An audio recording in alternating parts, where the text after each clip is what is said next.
All right, good afternoon, everybody. It is Wednesday afternoon. This is a bit of a different time, but today's show is very, very special. I'm going to be taking a break for the summer because thank goodness my performance schedule is going to be really crazy, which is a wonderful problem to be having once again. But I do need to take a break. So today is kind of our season finale. So I brought on an extra special guest for today. Very excited to be chatting with her. But today you are watching the Pandemic Proof Singer Series. My name is Danielle Tucker. I'm a singer, vocal coach. I'm a lead singer with the Mighty Untouchables band. I'm also the producer and host of the Pandemic Proof Singer Summit. This is a weekly series where I bring on other professional singers and we kind of chit how we've coped and moved forward through this pandemic situation and what it's done to our industry. We're building community, we're lifting one another up, inspiring each other, and just basically doing hard things together.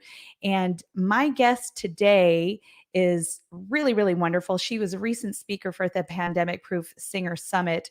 Her name is Jamila Ford. She's a singer songwriter, she's a vocal coach, a podcaster. She is the producer and host of the Working Singer podcast.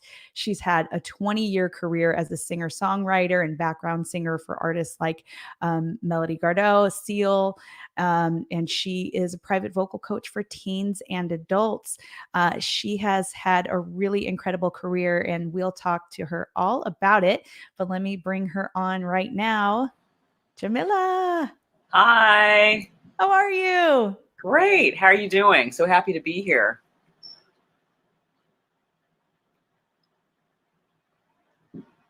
Oh. And then also for the Pandemic Proof Singer Summit. And I always get so much out of our conversation. So I'm excited to chat today. Oh, are we having internet issues? So we froze for a second there, and now we're back. There we go. Okay. Anyway, long story short, I'm excited to have you here. I'm excited to be here. Thanks for having me. Yeah.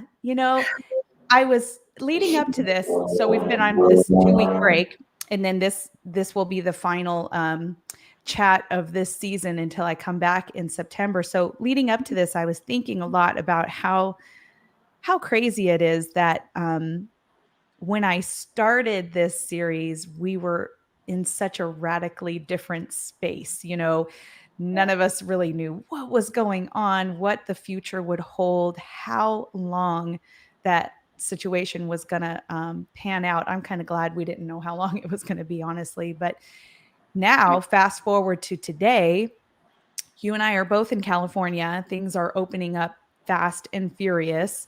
So I imagine, a ton of work is coming back your way. Mm-hmm. But tell me, how is the reopening going for you? What is your experience like right now?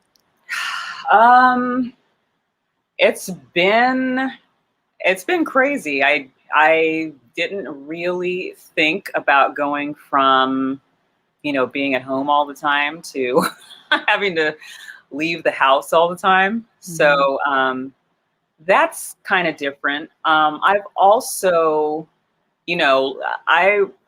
one thing that I was kind of glad about, like, in doing the pandemic, and we were kind of forced to stay home and everything, was being able to kind of sit down and think about what I'd like to incorporate, into life, because I was kind of forced to do online lessons, and I think we all were, and and just kind of get brave about doing certain things I hadn't really, done much of, which was like, recording from home. I always thought I was just going to need to go to a studio. I'm not going to be able to do this for myself. It's, all that kind of stuff. So I'm doing, like, actually, as this, as we reopen, like, more work from home. I had the chance to, this was just the chance to kind of develop that. And, so I do want to take the time to go back into doing in-person lessons, but also kind of developing lessons sort of as an online thing, just kind of develop, the studio itself. So I do want to give a lot of time to that as well, because I do see that as something viable. And I just kind of, yeah, we're opening back up, and that's fun. That's great. That's exciting. But I'm just like, how can I do more stuff from home? That's kind of Yeah. what's on my mind. I know it is.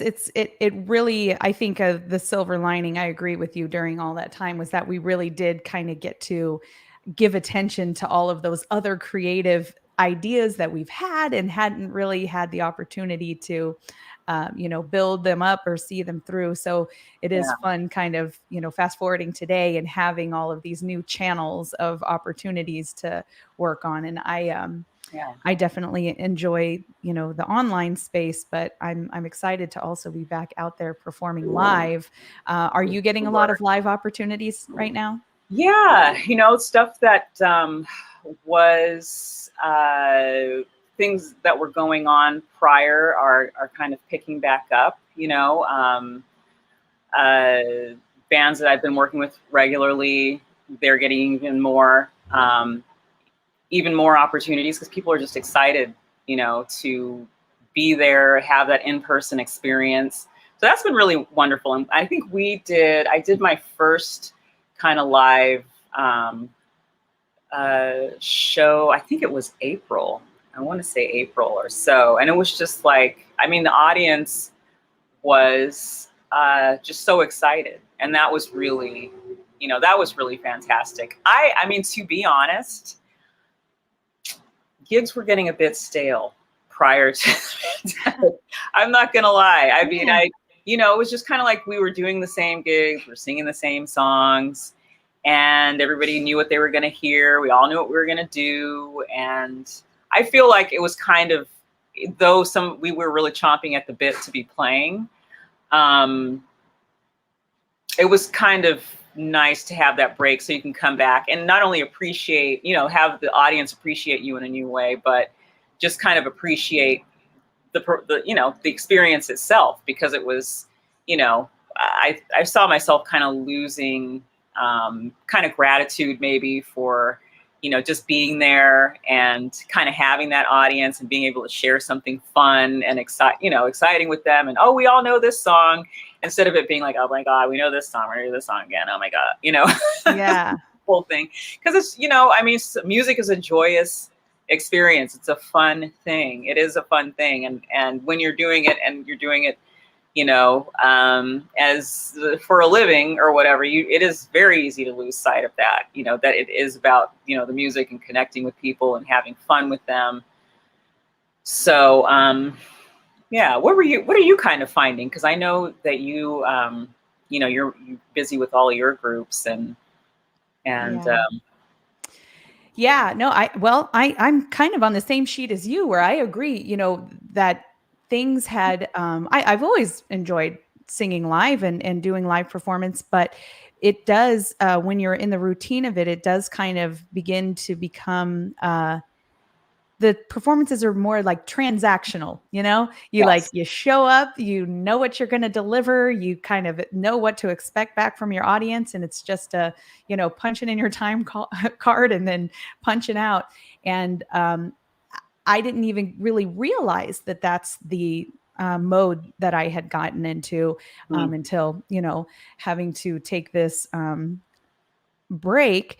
But being back now, I do have a whole different appreciation for the work, and it's really a new appreciation for the audience too. I find yeah, myself, at the performances, really looking in the faces of people in the audience right now and just feeding off of the joy that they're yeah, experiencing. People are just elated to be out and to be enjoying one another, to be experiencing live music. And there have been so many occasions recently that I've looked out at various different audiences and have seen tears and just, Uh, and that hits me, and I love it so much, but of course, definitely chokes me up a bit myself, but yeah. it's great. It's been, I don't know if you feel this way, but I feel really rejuvenated and just kind of have a whole new lease on, doing the live performance. Absolutely. Yeah, Yeah. for sure. I am thinking more about, the audience and like what experience they're having, Hmm. for sure. And really just finding, that person in the audience to connect with and all of that, has become a new, goal, I guess, Hmm. when I get up there instead of it being this rote thing. Okay.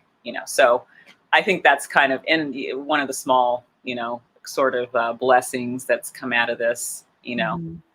Yeah. Yeah. How, oh, sorry, my dog. My cat's meowing over here, so I'm just like hoping nothing's Someone picking must her be at up. the door. um, how how has it been for you vocally returning back to more work? I mean, how's your Mm. voice feeling for you right now, and physically, what's the experience like for you? It's been great because, well, I had all this time to rest for one thing. Although I was talking to another singer, and they were saying sometimes you can have a little too much time and you don't use it, and then then it becomes harder to use because you're not using it. So I was having a little bit of that experience. I started doing my online shows like back, in the middle of last year, and as I was rehearsing for them on my own, I was having a little bit of trouble, just not as much agility. We all know when our voice is kind of doing what we want it to do. So this was actually a good opportunity to start getting into some of all the products we all use, because I had never been into really any of it. I was kind of doing the old school steaming and just get rest and just hydrate and all that kind of thing, which still work, is fine. If you rest is everything. But I started using like, nebulizer and stuff like that, Mm. and really, Vocal Mist, who I, have a Okay, thing hi, with. You can vocalist. pick one up, $10 off. um, so yeah, started kind of getting into that kind of thing. Like, it was actually a chance to like sort of reconnect with my voice, because I wasn't doing a ton of really performing out. So yeah, coconut water and all of that kind of thing, just kind of really connecting with like how what moves my voice, what gets it back into shape, like what helps me, what's going to keep it healthy. Mhm. Even with all this rest, if you don't use it, you lose it, so you do have to like keep the voice active and stuff like that. So that was actually an interesting lesson. And then in coming back, it's been nice. I feel like I know how to take care of my voice better. Mhm. um, and I can carry my nebulizer with me anywhere, and um, so that's been really good. Yeah. When do you use your nebulizer? Is that something that you do like right before you go on stage, or is it something you do like an hour before or before warm-ups, or how do you use it? I think it's useful. It is definitely useful the day of, but I think, Mm. if I know I've got something coming up, if I know 2 weeks before I've got something coming up, like I feel like the moment you got something coming up, then just start using it every day Oh, is what okay. I think. But it's very effective within the same day. But it's just like, then let's like multiply that times like 10 or 14 days, and it's just like butter. Your voice is just, um, can do no wrong. But yeah, Mm. I mean, I found it effective. Of course, doing something every day, it can be difficult, like, building in a habit. But I find like if I wasn't doing it and I kind of forgot or whatever, it's still effective, same day. So yeah. Hmm. That's You use interesting. anything like that? Or? I haven't used one. I have one. It's sitting in a box on the shelf in front of me here. I had gotten it after, I don't know, a year or two ago. I'd gotten really, really sick, Mm. and it was just taking my voice forever. forever to bounce back. I just my endurance was terrible. I'd be able to get through maybe a couple of sets, but by the end of the night, I was just completely wasted. And my Mm, speaking voice was in terrible shape. So I bought it kind of on the tail end of that, thinking it would help, but I never tried it. But now I'm definitely really interested to give it a try and see yeah, how it works. Yeah. yeah. It's a nice boost, I gotta say. Yeah. I'll have to give it a shot. Well, that's great. I'm so thrilled. I just love hearing all the stories and seeing all the posts from friends who are, back out there working. And in fact, I got a newsletter yesterday, I think it was from Rebecca Jade. You know Rebecca, don't you? Do Oh you know yeah. Rebecca? Yes. Okay. So she always sends out her monthly newsletter, kind of talking about all her performances, and she sent one out yesterday, and it it almost made me cry because she worded this paragraph so well, and I related to it so deeply. She talked Mm, about how awesome it was that we were all back out working, but that she has noticed that in our kind of community of singers that we have all maybe gone overboard with what the amount of work that we're accepting. I think there mm, is that, because we have missed out on so much work for so long, that we're all like, yes, yes, I'll take it all, I'll take it all, I'll take yeah. it all, and we're all finding very quickly that we're burning out a little bit. At least Mm, I have had this experience a lot where I'm, on one hand, I am just overjoyed and so incredibly grateful to be out there back doing the work. But the pace went from like 0 to 150 miles an hour. And mm, it's been extremely overwhelming. And I just, it's hard to keep up with, physically and mentally, and just yeah. so it's such a weird space to be in this, gratitude, but at the same time, like complete overwhelm, you Yeah. know, it's another big lesson. Yeah, for sure. I do wonder. I'll be airing this episode soon. I do, but I had a conversation on the show with Kitten Karoy and Maya Sykes about, it was more about like treatment and pay and just kind of appreciation of Yeah. singers, obviously specifically because that's what my show is about. But I do wonder about, going back out there and people just kind of having people who want to hire us kind of having the excuse of like, you know, um, well, we've just gone through a pandemic and giving less money and, Yeah. sort of those things that I expect to come up. Of course, we don't have to participate in it if we don't want to, but pre-pandemic, it was pretty much like that. So as we kind of navigate all of this, I do wonder maybe what how much worse it's going to get as far as that kind of thing goes. If you're not doing like because I think that there are some companies and things like that, people who would hire us for corporate gigs who fared quite well through this whole thing. And so Mhm. not everybody can claim that. Um, but I'm interested, like, 6 months from now, what all of that looks like as far like people sort of at the lower end of all of that, the restaurants and if they're even, still here, Mhm. um, the clubs and all that stuff. Have you had that conversation with anybody or, Yeah, no, I love this topic because I yeah, love talking, discussing proper pay for your services and the value of what you do. And I agree, there are quite a few venues that are crying poor and taking advantage of the situation, which is really really disappointing that that's happening. But then there are definitely those situations like you mentioned, like within the restaurant industry, where they did take such a hard hit that yes, they're all building back too. So my point of view on that really is just to caution everybody.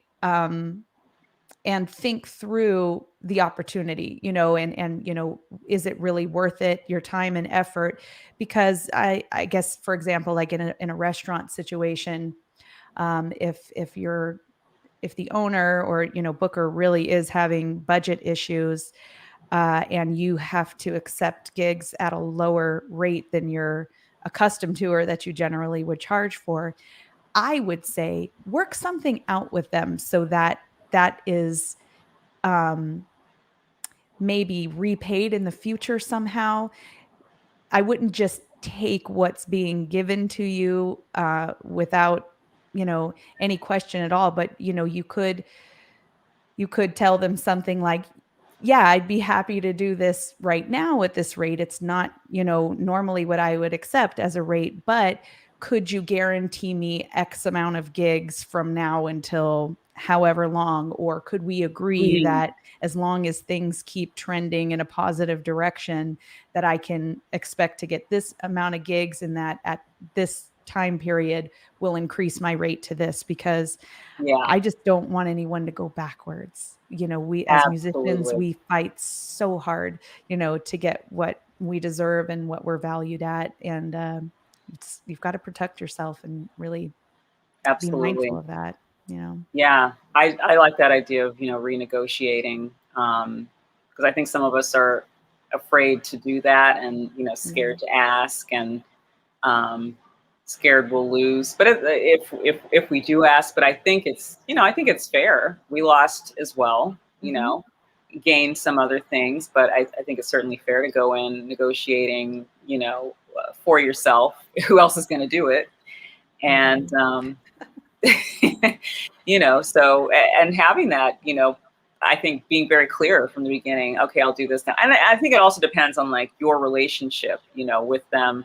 If there's somebody that you've been, you've been at their venue for years, and all of that kind of thing. Hmm. How have they treated you in the past, and all of that. What relationship do you have? Because it is ultimately all about relationships. And I think, I think it's, if if you weren't thinking about the ones that you'd like to continue to nurture, throughout this pandemic, I know that was certainly on my mind. Hmm.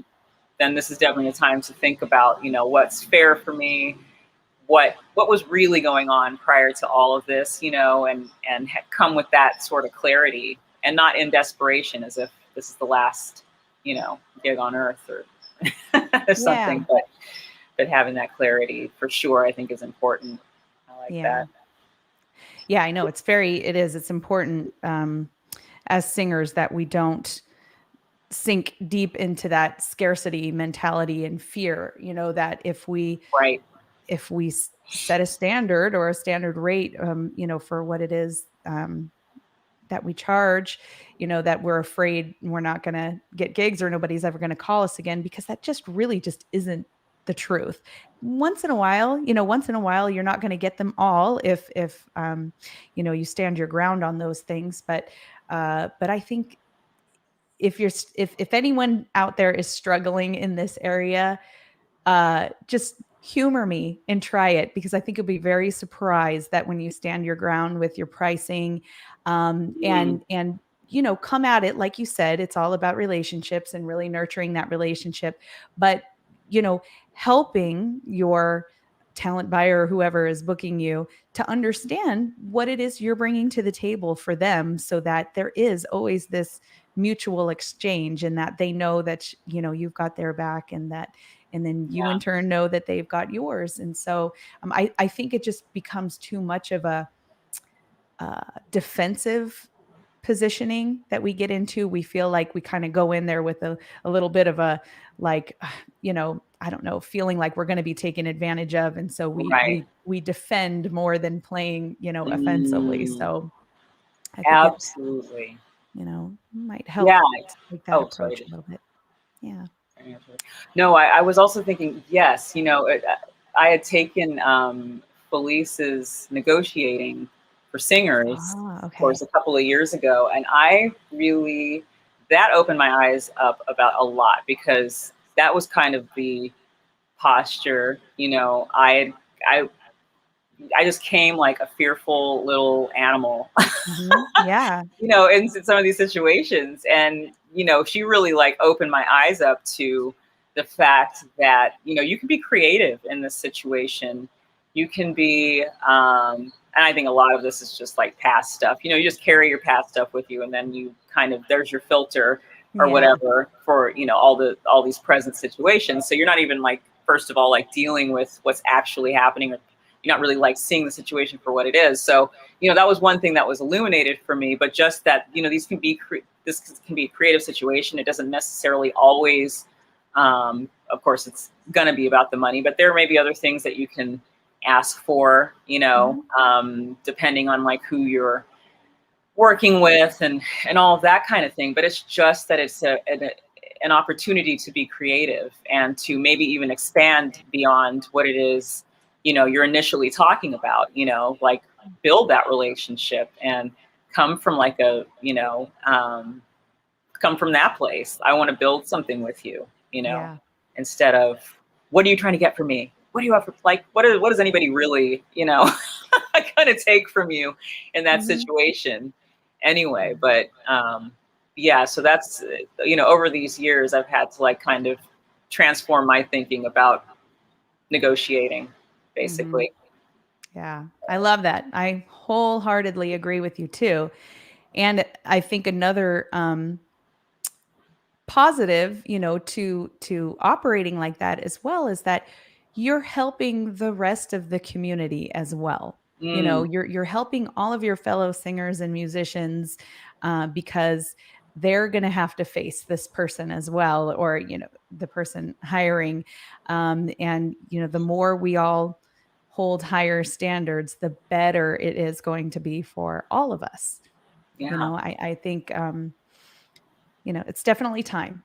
I hope we Yeah. all learn some really, really good lessons from the experience we've just been through, and that we really put these ideas into practice, and make better choices for ourselves going forward. And Yeah. uh yeah, for sure.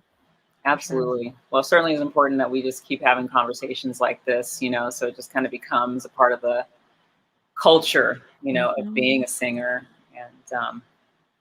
and all of that. Just the mindset of that, like, creatively negotiating, and you don't have to operate like this is the last gig, Yeah. and you can create your own opportunities as well.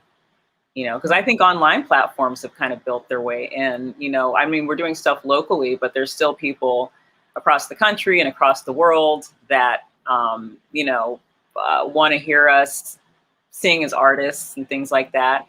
Mhm. I know I've had people, like, I did my Facebook shows and stuff like that, and um, I had people like tune into the show and had to have the opportunity to tune into the show like weeks later or whatever, if they didn't get a chance to see it that night, Mhm. who like hadn't seen me before, knew I sang but hadn't really seen me sing, knew I was a singer and all of that. So that was, the online opportunity. I think it's just kind of a worldwide opportunity, and other platforms, I think, have come out of that. So other opportunities as well. And, since I had my Venmo, PayPal, up on with the performance, people would donate weeks later. So, there's not a lot of gigs where they keep like paying you. Yeah. You make your $10 per person that one night, or 25 or 50 or whatever it is, and then that's it. And then I found, like, in this situation, one person would give 75, somebody else would give 40, another person would give 50, and then like maybe 30 people would give $10. And like, so it was just like, expanding opportunities in that way, because people really want to give more, Yeah. and they'll come to the show and they'll buy the ticket and all of that kind of thing, but they really want to appreciate, and they want to give. And Mhm. it's a beautiful thing, and you're there to accept, Yeah. so Yeah, that's a great point. And it's really an interesting concept, like you said, kind of a give what you can or give what you will type mhm, of a thing when you're doing tip jar, or even like the Patreon thing. yeah, Um, it really is amazing how generous some people are and how much they value um, what it is that you do. And I think what was I going to say? It kind of slipped my mind, but anyway, it's an interesting thing to try, if it's Yeah. not something that you've considered doing. I think a lot of people are so uncomfortable with the idea of going on and doing a live show or creating a Patreon account and Hmm. feeling like they're asking for something or they're asking for too much. And we've got to remember that you're offering something very special to the world. You're offering your Yeah. gift, your service, and it holds a tremendous amount of value. And so you should expect something in exchange for it, and that it's okay to ask for it, to ask, to be compensated for what it is that you do, and to give people the opportunity to decide what that value is to them. It's interesting, It I is. yeah, But and it they sounds like really you've had a want, good experience with it. yeah, it's like people really want to give, you Yeah. know, they really want to be um, a part of your world, however they can be, and Mhm. so it's fine to, and I had to kind of get over that a little bit, but then I saw one of my really good friends, um, and her partner, Celia Chavez, and her partner, they did a monthly show, um, and then added on a couple of shows. They did like 3 shows throughout a weekend, 3 online shows throughout a weekend for people on this time zone and people in that time zone, and people, and people would tune in regularly, and it's just gotten bigger and bigger for them, Mhm. and another source of income as independent artists. It's just like, you don't want to leave money on the table. That's one thing, and you want to let people know what it is you do, because they'll hear about it, but maybe they'll never be able to see it. You know, Right. so Yeah. So true. So true. Yeah, so like every good professional singer, you have multiple streams of income and multiple, platforms that you use your voice with. One we've already talked about with in the live performance space, but you also are a songwriter, you are a podcaster, you do session work, you teach. Um, let's start with the podcast. Tell us about that. That's how I was initially introduced to you, because I started listening to your podcast years ago and love it so thank much. you. So, I really want anyone who's listening that's not familiar to learn all about the Yeah. Working Singer podcast. Well, thanks for listening, and I'm glad that it brought us together. It's brought Mhm. me together with so many other singers um, and performers and all of that. And I really started it because I kind of hit a wall with my own um, performance career, and I was just kind of wondering what everybody else was doing, and so it gave me an opportunity to maybe talk to people that I might have never heard of, because I got introduced to new people, and um, also share the information with everybody else, because I love to do that.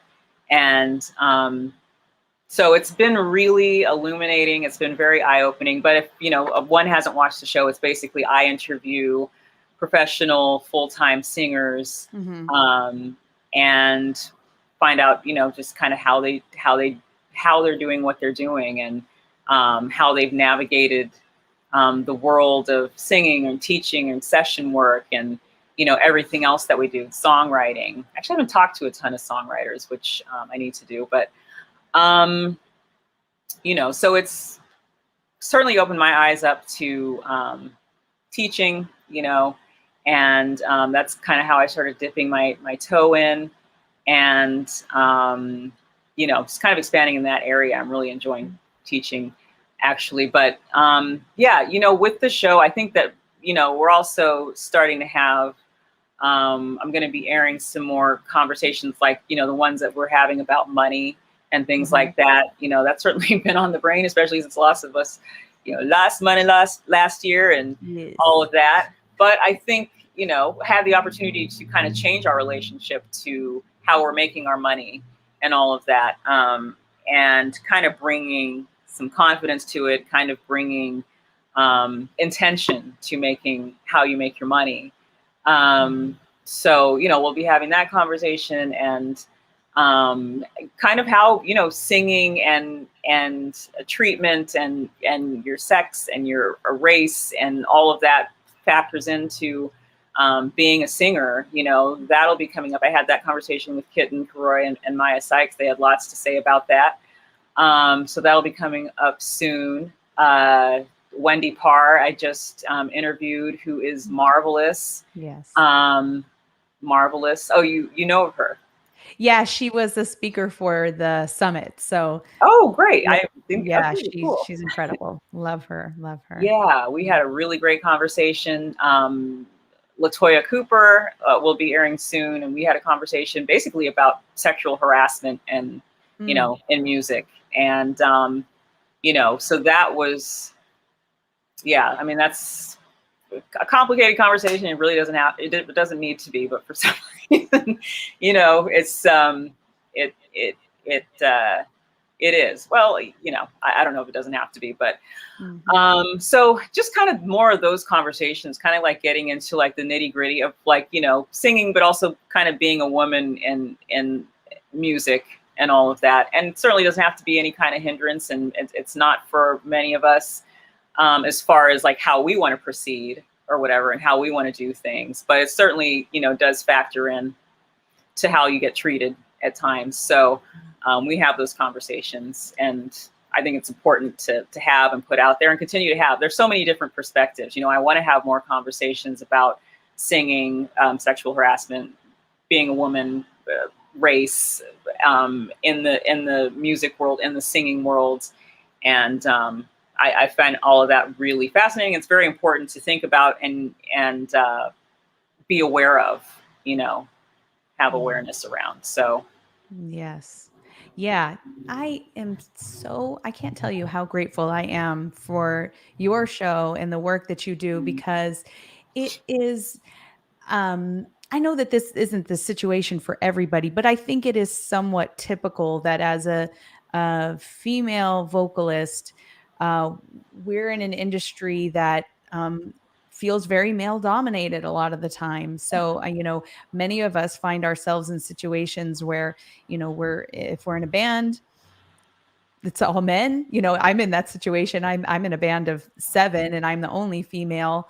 And not that that's a problem, but uh, it can be a little bit isolating because you're not having that interaction with other females, or mhm, others that really can understand what it's like to be in this position, because it is quite different. We also have to take into consideration families at home, what it's like to be a mother in this business. right. And yes, and how to get equal treatment, equal payment, all of the things that go into that. And so the conversations that you have are just so supportive, and I have gotten so much out of them. And Mhm, it just, it's so comforting, because I have definitely felt that feeling of isolation, or that, like, what you do is so different that nobody really kind of gets what what you right. do and what you go through. And while we have lots of other singer friends, we're not with them all the time, because we're all off doing Right. our own performances. It's kind of rare that we get those opportunities to interact with one another. So your show is just kind of this like cozy sit down support system, or support group. And I love it. The topics are great. Your guests are always totally top notch professionals and just good people. Thank you. Yeah. Thank you. Yeah, you know what's interesting, kind of about just going back to being the only woman in a situation, any given musical situation, which I guess we often, you know, are. I don't guess. I often am. You often Yeah. are. And it's obvious, you know, it's not necessarily a negative, but I had a couple of conversations, you know, with Wendy and with Latoya about like that time where, you know, you were the only woman there, and maybe nobody knew where you were. You know, it's just like it's just things just kind of ended up like that. And praise the Lord, you're with nice people, because sometimes you think about it later and you're just like, wow, anything could have happened to me just now. I wasn't even thinking, you Yeah. know. about like what was going on, because maybe I remember a time I went out to do a gig in Vegas, and it was like totally fun, and with super nice people and all of that kind of thing, and it's one of those gigs where you make a lot of money and you like sing two songs, and Mm, we all hung out in somebody's room, for a period of time or whatever. And then we decided to go out to the casino, and then we decided to go do this one thing. But it's just like, oh my gosh. Later, you're thinking, God, I didn't even, you know what? I didn't even think about it immediately. I think this was in my late 20s or so. I didn't even think about it immediately after. Probably like years down the line, I thought back to that day, and I was just like, I hardly knew people I was hanging out with. yeah. And a woman doesn't really get supported in a situation. Say something terrible happened, well, why weren't you smarter? Why weren't you, how come you're not a better victim? Mhm. Let's show you how to be a more intelligent victim, instead of, how about like not victimizing, telling them not to victimize women, and nobody deserves that, and you should respect other people at all times, no matter what. That's not the conversation. So I hope, at some point in the conversation is, we don't take advantage of people, we don't beat people up, we don't, we respect other people's space at all, even if they're not respecting their own, even if they're whatever it is, you always respect other people. Bottom Mhm. line, end of story. But that's not where, if it yeah, it doesn't like start there. It doesn't like start at, or at least it doesn't end there, I should say. It usually devolves into, you know something awful. So I hope that there's more respect for humanity in general, but certainly, the women and girls or whatever who like aren't that experienced and just happen to be thinking they're hanging out with a normal person, and they're not. And luckily, I have, praise the Lord, knock on wood, nothing awful, has gone on. Anyway, I don't want to Mhm. take this into like a dark turn, but those things happen to women. So we do have, and in this industry, and there's like no HR really. So, Mhm. that's kind of like what some of those conversations coming up are going to be about. Yeah. Yeah. It's oh God, it's so important. It's so Mhm. important that you have the conversation going. It's really, really, really true. And again, we are just in this industry where most of us were just independent contractors. So there's nobody looking out for us. Right. Nobody is, I'm sure your family's looking out for you, but yeah, you put yourself in some incredibly vulnerable situations, Yeah. and you've got to be smart about it. And I'm just like you, where I look back on, my history and coming into the industry as such a, young singer, and the things, the situations I put myself into. Now I look back and I think, oh my God, all of the sessions that I was called for that I didn't even know the engineer or the songwriter. And I went to, private studios to go do this work, having never Hmm. been there, not knowing who was going to be there. And yeah, traveling out on gigs, not knowing who you're going to be working with or where you're going to be. Yeah. Um, Thank God today that, the men that I work with in my band they are like brothers and fathers, to Yeah. me, and I trust them with my life, and they're just like A plus men. So Yes. I'm extremely fortunate, but not everybody has that good fortune, and it is Yeah. so important to keep that conversation going. Really helping, women develop that wisdom and those, tools to equip themselves to protect themselves, but also, educating and supporting men in this direction too, and you know, Definitely. developing our understanding of how we treat each other and how we look out for one another. Absolutely. Yeah, yeah. So Yeah. guys out there, look out for the women that are working with you. We Definitely. need your support at all times. Yes. Yeah. All times. Yes. So everybody must go and subscribe to the Working Singer podcast. And I'm going to throw a link in the chat right now so everyone can Yes. check it out.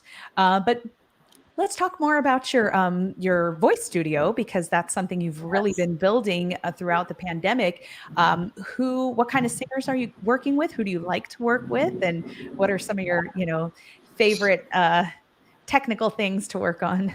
Yes. So I've been working with singer-songwriters, mainly adults, some teens, and I like that age range because I do like to just get into the singing itself, just the technique, and but I will go younger if if it's a serious singer. Hmm. But I like people who just want to learn and take it seriously, and and those are kind of the criteria. So I have a lot of people who have always wanted to take lessons. It's kind of their bucket list um, item, and have always wanted to improve. Maybe they've got the church gig, and they've got a song in particular that has been irksome in some way. That's kind of been what it is, or a songwriter, singer songwriter who performs regularly, but's never taken lessons and kind of wants to. A lot of some musicians who kind of sing on the side and really don't know how to use their voice exactly. I Hmm. like to get into that. I like to get into like the technique of it, just giving them things that they can do to make uh, the act of singing more efficient, and knowing exactly where to go, Hmm. in yourself, like physically, like literally knowing what to do with yourself in order to, um, you know, get that note, get that transition, or whatever it is. That's the kind of work that I like to do with singers, budding singers, whatever. I just like to teach you how to use your voice Hmm. and make it work for you, and like really develop that tone as well. I'm finding more and more that the more we get into um, the more we get into, I want to say, I've got some thoughts on breathing for singing, but the more we get into that, the more I get my singers into their body. Hmm. um, the deeper that tone gets, like the more they've got to work with, the richer it is. So that's always like really exciting, and then they go back and they go and do the show and come back and like talk about their experience or whatever. So that's always fun. Like Yeah. people who like are very serious about their karaoke and have wanted to take lessons. So that world is, people are serious about their singing. And I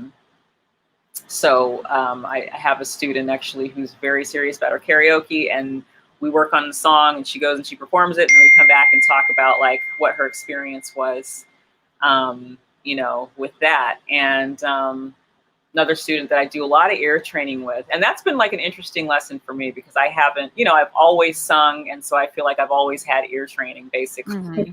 you know.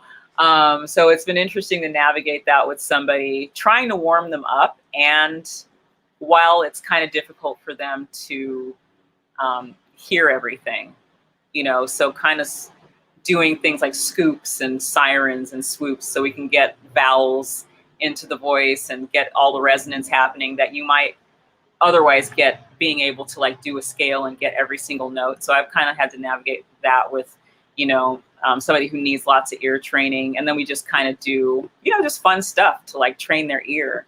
And then we'll go like within a song and kind of recognize intervals and things like that. And even though they're not like, they don't really have like a musical background, they're a musical appreciator, I'll just say, this is a really close interval. That's why it's a little difficult for you to, hear the difference between those two notes. And so now they know what a minor second is, and now they know what a Hmm. major second is. And the further notes get from each other, the easier it is for them to hear what's happening. So it's just stuff like that. I'm having a lot of fun with that, and I think anyone can learn how to sing better.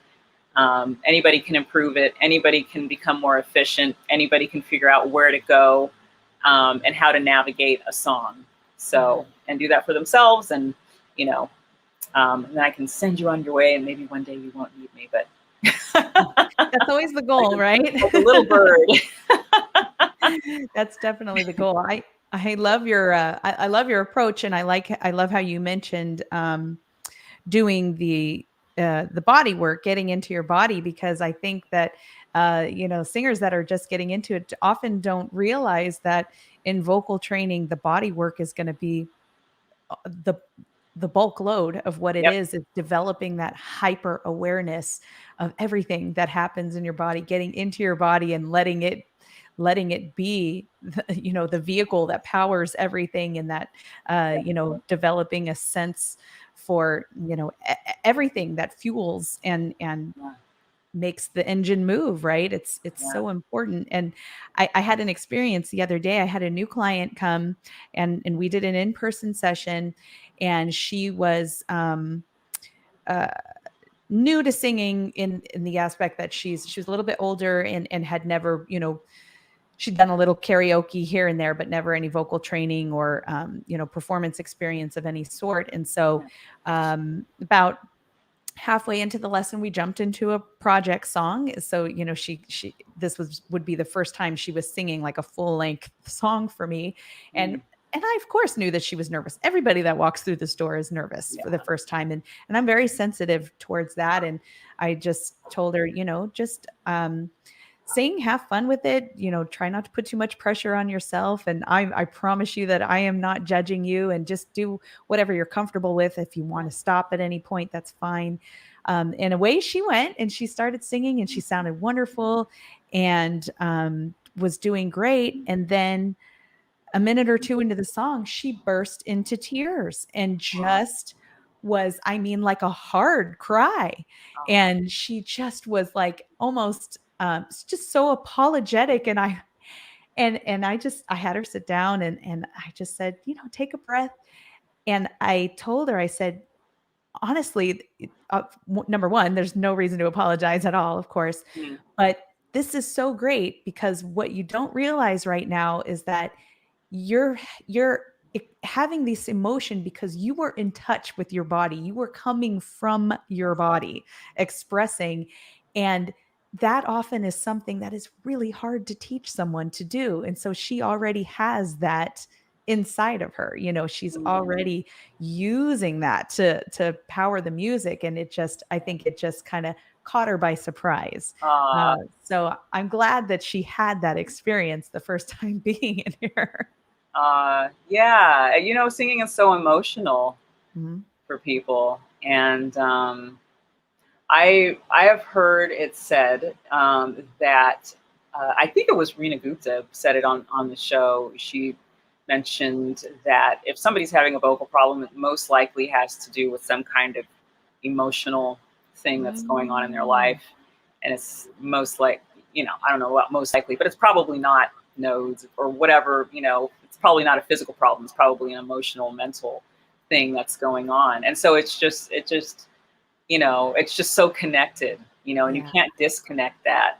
you know um it's yeah, it's fascinating. And I remember doing some breath work with a student last summer who, singer songwriter, never taken lessons, and so I was his first teacher, but I wanted to get him like very connected, body, voice, air. And you know they started crying, Mhm. because they hadn't gotten into that Mhm. Yeah. breath before. And he was apologetic as well, and it was just like, no, I have cried in lessons as well, so I understand. Totally. I've gotten very emotional. My coaches have also been my therapists, so So true. so yeah, but it's an interesting thing for sure. Yeah, it is. Yeah, Helen is in the comments, and she says, "Wonderful story. I call it the gold of the singer. That connection with feelings and emotions." Yeah, Yeah. it is. It is. You are you're ahead of the game if you have that connection happening, and that's because it's a hard thing to pull out of somebody. It can require a lot of work, and hence all of the therapy and the all And of we're those still in our layers of voice work. Yeah, and we got so in our heads, and we want to do it right. you Hmm. know. And God, Wendy said something in our conversation. She said something about there's one way to do it right, but if you're being, oh God, I wish I had it. If you're open, if you're creative, there are many ways it can go, you know. So you've got your one rigid way, or all of these other things that can happen if you're just open, you know. Yeah. And I've thought about that a lot. So Hmm. yeah, we just have to be open to possibilities as singers.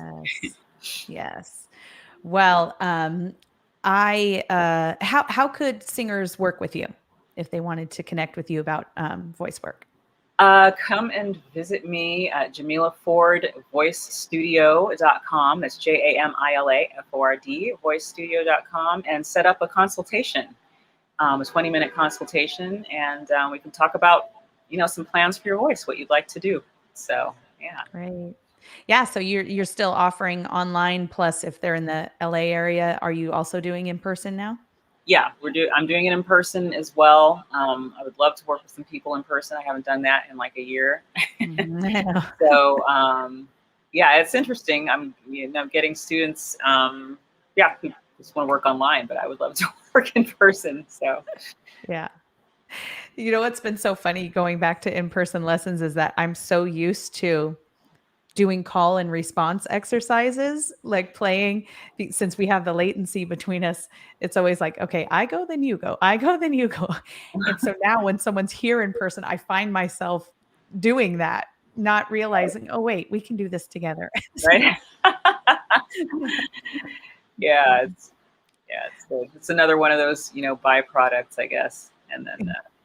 also being in like crowds of people and like knowing what to say to people at this point, like, you know, I don't know, just trying to like have conversations and like, oh my God, I'm in front of a lot of people. Like, how are you doing? I'm fine. You know, it's just like, That's so funny. I know I'm so awkward to begin with anyway. So now being being face to face with people, I'm just wow, yeah, I know. real impressive. Oh, we'll get over it. We'll get in the groove Well, soon enough. But yes. yeah, so you know what? I really want to encourage everybody who's listening right now to go and check out the work that Jamila does. The Working Singer podcast is phenomenal. Her voice studio is as well. So many things that you could do to get connected with Jamila. She has some great conversations going on her show. I failed to read this comment a little bit earlier when we were having the conversation on the podcast. It's not giving me the name, so I'm sorry. I don't know who wrote this comment, but it says, "Such an interesting topic. I used to always be one of the guys, which was okay until I started to feel different while getting older. OMG, I'm a woman." Yes, that is. I think Mm, that's something we all can relate to. That you do. You kind of become one of the guys and but that's not always it's not always a sure bet that well, you're safe in any situation, right? yeah. Yeah. Oh, Helen, it was you. Okay, I see. Oh, Oh, hey, Michaela, we got Michaela out there listening too. Great to see you both here hi, today. Michaela. Hi, Helen. Thanks Yeah. for joining us. Yes. All right. Well, I think we have to wrap things up. Thank you Yeah. so much for taking the time to do this. I'm so glad that I get to wrap up the series with you today. I'm really excited, everyone, also to come back in September. The summer is just bananas. So it just would not be possible to do a quality job bringing these interviews to you on a weekly basis. I just don't have the capacity to do do it justice. So we'll come back strong in September. We'll have an awesome lineup. I hope to have Jamila back Yes. so we Love can that. chat again. And we'll have a new summit on the horizon in the future, too. So, really great things to come. So, Jamila, I hope you have a wonderful summer. And I just wish all wonderful gigs coming your way. And to Thank everyone out you. there listening, the same to you as well. Have a wonderful summer. Love you all very, very much. Thank you for always taking the time to watch and listen and send all of your encouragement. So we will see you in September. Bye, everybody. Thank you.